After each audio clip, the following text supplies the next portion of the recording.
welcome back to Westside Unscripted, the podcast where the pastors loosen their ties, throw away their notes, and answer questions about all things theology and culture, shooting from the hip, so to speak.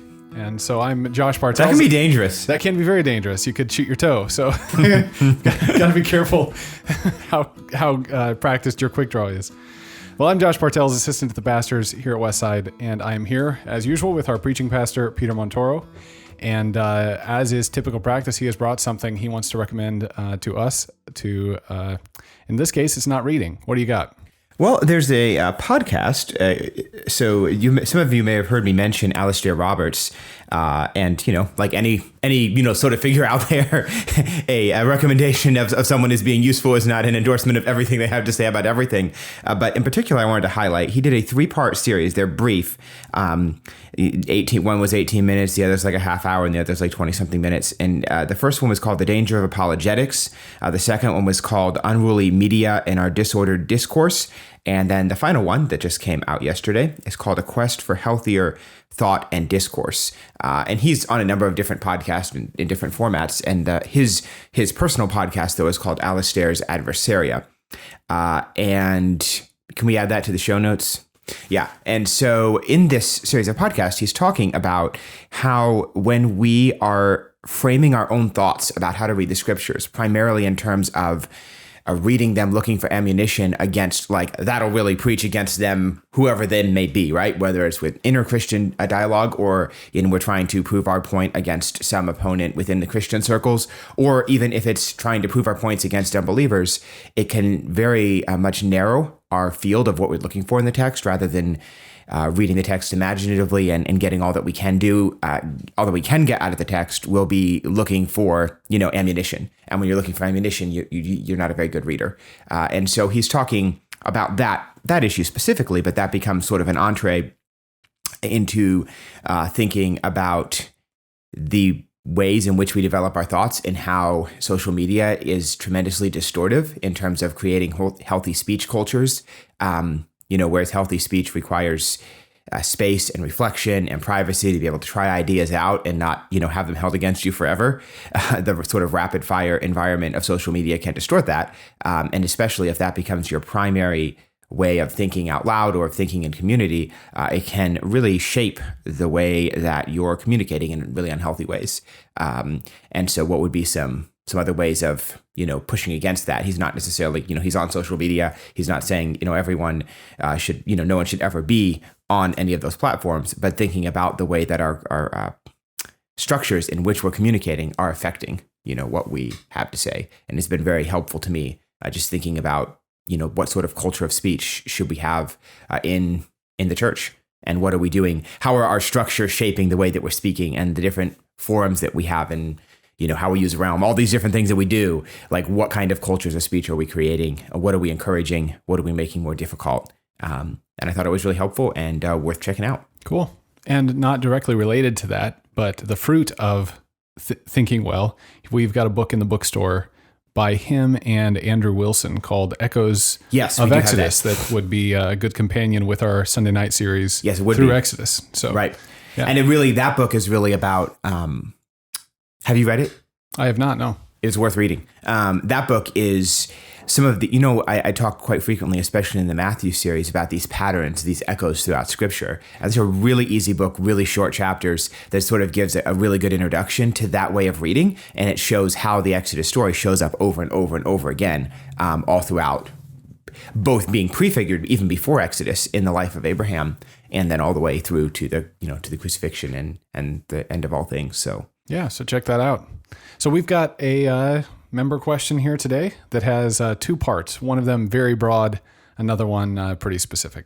So one of them is, what are angels? So very broadly, what are they? And then more specifically, how is it that they ministered to Jesus and to us? Like, so when it comes to Jesus is in the wilderness, he has, I believe that's what they're referencing probably, is when he's in the wilderness, he has his temptation, and then the Bible says that the angels came and ministered to him. So both of those, I'll leave you to tackle those in whichever order you would like. Yeah, so the first thing is that the word that's translated, so in Greek it's going to be angelos, And that's where we get our English word angel from. And in Hebrew, hopefully I have the pronunciation right without looking at it, it's like malak or something like that. I'd have to look at the text to be able to be certain, but it's like malak. That's the Hebrew word. And both of those simply means messenger. And they're used of both what we refer to when we think of as angels, so spirits that are sent by God to accomplish his purposes, but they're also both used of human messengers, both in the Old and the New Testament. So there are messengers that are clearly some sort of spiritual being, and there's other messengers that are clearly just ordinary humans sent by other humans. So the question of, messenger, it's what we would call an angel if it's a messenger that, God has sent that is something other than a human being, even though they take a human form. So you've got all these instances of the appearances of angels all throughout the Old Testament and indeed in the New Testament. So God sends an angel to rescue Peter from prison. God sends an angel to take care of Jesus in the wilderness when he's hungry, and angels come and they feed him, with angels' food. God sends an angel to talk to Gideon. And then you have, especially in the Old Testament, you have all of these references to the angel of the Lord, whereas the angels, where it's just, angel more general, you've got, a lot of spiritual beings and they appear in human form. And they seem to be like a messenger, similar to what we see in the New Testament. In the Old Testament, you also have these references to the angel of the Lord in a way that the angel of the Lord is identified with the Lord himself in a much stronger sense than, say, the angels at Jesus' tomb, where it's pretty clear they are there as messengers, they're spiritual beings, but they're clearly not Jesus, they're clearly not the Father. But the angel of the Lord there's a lot more overlap in that respect. And so you've got sort of a big picture. And so the part that's clear is that there is an order of spiritual beings that are not naturally embodied. So there's no reason to believe, because Hebrews talks about, Hebrews 1:14 is the closest to a definition of angels that we have. Are they not all ministering spirits? So they're not embodied creatures like humans are, but they're ministering spirits sent forth to minister for them who shall be heirs of salvation. So they do stuff for God, for humans, basically. And we also know that, there are fallen angels that are rebel spirits that are also spirits that were also created by God that have rebelled against him. And we're told almost nothing about the rebellion of the fallen angels, because even those passages like in Ezekiel, I think it's 20, somewhere in the 20s, maybe 26, and Isaiah 14, that are taken to be talking about the fall of Satan, they're really talking about human kings and using imagery, using this exalted angelic imagery to talk about these human kings. So they may tell us something indirectly about the fall of Satan, but that's not what's actually being spoken about in the context. So we should take, we can't necessarily read that and say, okay, here is why Satan fell. So it's using an analogy, but the fall of Satan is not actually the main topic. The main topic is the king of Babylon and his pride and his hubris, which is being compared to, the pride of the fallen angelic powers, but it doesn't necessarily speak directly about that because it's an illustration rather than the main topic. And I think there's probably a good reason why we're not told a lot about the fall of them, but we know that there are these good spiritual powers and there are bad spiritual powers. We know that the bad spiritual powers possession is probably not it's not a word that you find in the New Testament in that way. Like, it's not like, the demon possesses someone, but clearly the demon can take up residence in a human being. And the demon can be in control to a certain extent of that human's actions. So it's more, someone has suggested the phrase demonized, that they're under demonic influence. And there's just I forget all the details, but there's a few problems with the language of possession, but clearly they're, taking over, so that the man who brings his son, he talks about, there's the demon tries to throw him into the fire and into the water, and he's trying to destroy him. So there's this destructive spiritual power. And conversely, we have these instances of beneficial spiritual powers that are ministering to Jesus, to Peter, and to others. And and it is clear that at least the positive spiritual beings can take on bodily form. They don't have bodies. They're not embodied in the way that we are, but they appear as young men, often very terrifying men. So there's often a fear and a terror when the angel shows up. And so then the angel of the Lord seems to be, at least in some instances, a appearance of the pre-incarnate Christ. So he's so there's a difference between taking on a human appearance and entering into human nature. So in the incarnation, Christ enters into human nature and he becomes human.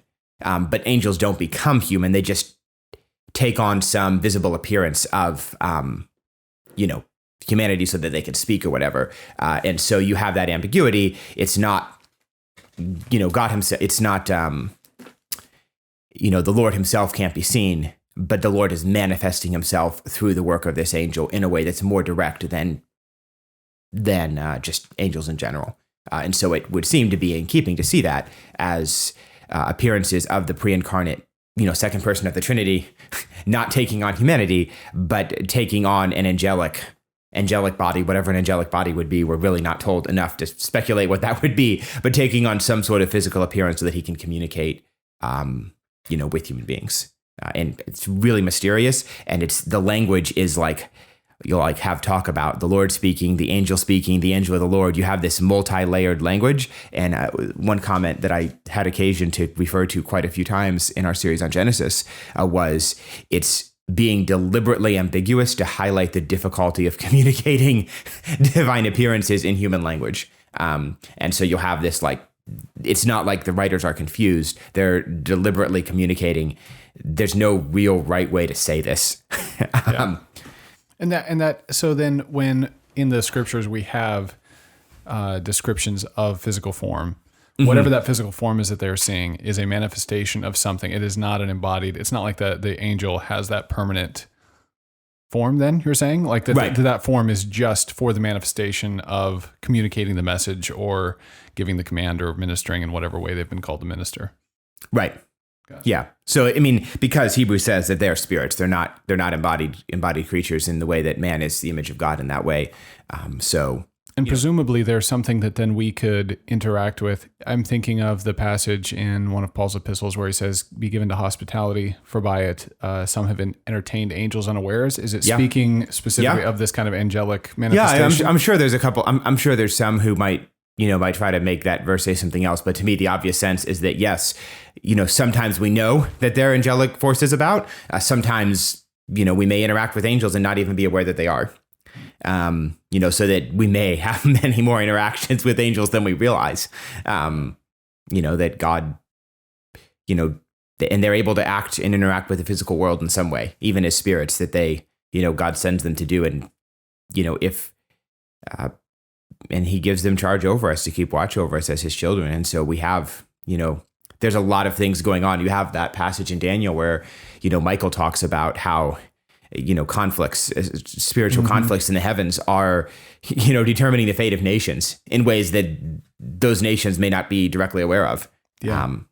We, right now we've got the conflict going on between the Ukraine and Russia, and it's, we can't know what's happening, but in the terms of Daniel, it's very likely that there could be some kind of, or it's possible, it's within the realm of possibility that these kinds of things are being governed by the spiritual warfare that we can't see.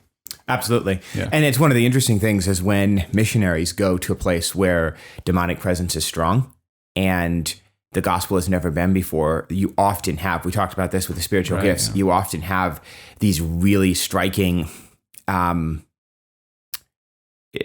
manifestations of spiritual warfare on both sides that, where the demons are more visible, the angels are more visible as well. And it is something we may be, unfortunately, as the West is inviting demons back in so many ways.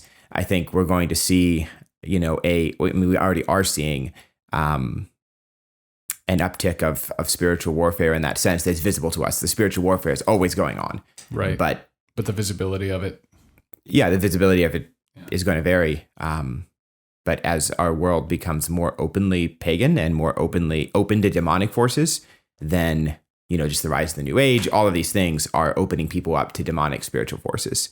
And so, when you have open demonic possession, then there's occasion to have, open demonic dispossession in what Jesus did. We have all of this spiritual conflict taking place. Yeah. This discussion makes me think of C.S. Lewis, because you've got the Screw Tape Letters and discussion of demonic activity and the strategies of demons that is imaginary and fictional, but that at least makes sense and strikes at the heart of kind of that kind of thing. And then also, though, when you were describing how the language of the scriptures make it so that the whole point is that the ambiguity of the description of the angels points out that it's just hard to put a divine vision into human form. It made me think of that hideous strength. Yes. And then again, in the, I think there's even maybe a portion toward the end of Pearlandra, where the angels are coming together and he is describing them, and it is some of the more difficult language to read through, and it's almost as if Lewis is picking up on that same thing and making the where he is trying to explain, I can't really explain how this works, but it's he picks up on that. He's very much in that tradition of that, and it is interesting just thinking, even the demons that Jesus cast out of, where they say we're legion, and they crave this embodiment, like they're willing to go into the swine to be able to not be disembodied. And that's something you see, really just in a lot of more demonic things, that they're deceptive and evil, and they want to take up residence in flesh in some way. Yeah. This gets into another question that'll probably pop up at some time, is the discussion of the sons of God and the sons of in Genesis chapter 6. Are those manifestations of fallen angels taking on physical form? What's the do we want to save that for another time, or should we? Well, I mean, so I think if you'd asked me 5 years ago, I would have said definitely not. If you'd asked me 3 years ago, I probably would have said probably not. I'm hesitant to say definitely, but the more I think about it, so Andy Wilson makes the argument there had to be something really bad to merit the flood. And that is presented as the reason why the flood had to take place. And so, some of the other explanations, the righteous people intermarrying with wicked people, and, the kings taking multiple wives, so the, institution of polygamy, just those things happen all throughout the scriptures, and they never get the kind of response that whatever happens in Genesis 6 does. And so given that in mind, and given that it explicitly talks about giants and says that these people have to be wiped out, I'm warming up to the idea that may be. The text is definitely not unambiguous. And that's kind of where I came before, that it is clearly saying that there's an idea in our culture, there's an ancient idea, that the crossing of transgressive boundary crossing gives power, and of whatever kind. And that's one of the things that all of the interpretations that have been proposed have in common, is that all of them are the transgressing of divinely appointed boundaries as a means to gain power. And so God says that this kind of transgressive boundary crossing, whether we want to go, whole hog and say it's demons taking human women, or we want to take one of the other interpretations, they all have this in common, and they all say that this is a lie of the devil. Transgressive boundary crossing leads to divine wrath and total destruction. So don't do it. So it's clearly saying, whether or not it's saying that's what's actually happened, it's clear that many in the ancient world thought that was what happened. Yeah. And that God is saying that's a bad thing. Don't do it. So all the stories about the Greek, and it's interesting how this gets picked up in a lot of places. All the stories about the Greek, Hercules, you have, a divine, and you have all the Greek heroes of Greek mythology, are the offspring of divine and human mixes, and which we would call, scripture calls the Greek gods demons. So you've got demons and human women shown up again, and they turn out to be giants, and they do a lot of crazy stuff. So there does seem to be an overlap there. But that's bad and should be judged. And God, in fact, did judge it and will judge it. So there does seem to be some kind of, even in that story, some kind of craving of embodiment on the part of the demons. That seems to show up as some kind of characteristic of them. So that's interesting. Yeah, there's a lot of interesting stuff. But if people wanted to do some reading, there's obviously, since it's such a speculative thing, there's a lot of stuff out there that's maybe not good. Where would someone go to begin kind of looking into the Bible's use of angels and that kind of thing? It's the sort of thing, I don't know of a specific book that I would want to recommend. It's the sort of thing that I feel like in some ways it's been left ambiguous for a reason. And so I might want to, push against wanting to know a whole lot more. I'd say one way of doing it would be to, there's tools that'll let you look for a Greek or a Hebrew word. You can do that using Step Bible as a free software. There's other stepbible.org or .com. It's a free software put up by Tyndale House in Cambridge, where you can look for a specific Greek or Hebrew word without knowing Greek or Hebrew, as long as you can find the right one, and then look for it in an English translation so you can see all the references. So I would probably start with, looking at all the different biblical passages, but once you get much beyond that, there's a danger to becoming too informed about the darkness. And that I think is something to be aware of, especially when you get studying, demonic hierarchies and stuff like that. I think you've gone way too far. Or angels that aren't mentioned in Scripture and all the names of them that were, are not revealed. I think that can be dangerous. But knowing well the scriptural passages would be a good place to start. And then, a good systematic theology is going to have a chapter on spiritual beings. So sort of, avoiding the over curiosity, but getting that in a broader picture of how to, boil the. And we have a few systematic theologies in the bookstore. So consulting a couple of them on that sort of picture would probably be where I would go. Cool. Well, this has been another episode of Westside Unscripted. We're thankful for each of you who tune in and listen to this podcast. We really appreciate it. If you have questions that you would like to ask Pastor Peter, feel free to send those to my email. It's josh@BibleDirectionForLife.com, or you can just contact me right at church.